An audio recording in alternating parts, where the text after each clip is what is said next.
کسی کو آپ اپنے پاس کام پر رکھتے ہیں تو یہ دو خوبیاں اس کے اندر لازمی ہونی چاہیے.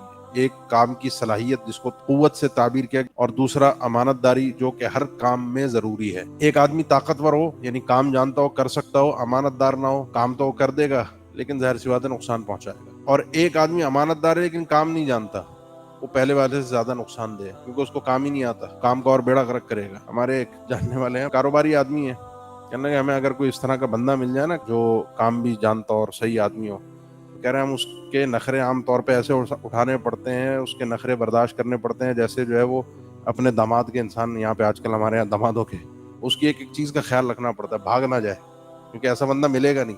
اور واقعات جو اللہ کے نبی صلی اللہ علیہ وسلم کا فرمان ہے، اس بندے کی بات سن کے مجھے یاد آیا کہ ایک وقت آئے گا کہ امانت داری ایسی مفقود ہو جائے گی، ایسی غائب ہو جائے گی کہ بتایا جائے گا کہ فلاں علاقے میں، فلاں شہر، فلاں بستی میں وہ ایک آدمی ہے جو امانت دار ہے. بے ایمانی پھیلی ہوگی. اور آج آپ دیکھ لیں کسی پر کسی کو کوئی اعتبار نہیں ہے. جو آپ کا جس ٹائپ کا بزنس ہو، آپ کی فیلڈ میں کوئی امانت دار ٹائپ کا آدمی ہو تو لوگ اس کی طرف اشارہ کرتے ہیں، بتاتے ہیں کہ بھائی یہ آدمی ہے جو کھرا مال بیچتا ہے، صحیح بات کرتا ہے، جھوٹ نہیں بولتا، دھوکہ نہیں دیتا. یہ دو خوبیاں جو ہیں وہ جس کو آپ کام پر رکھ رہے ہیں اس میں ہونی چاہیے.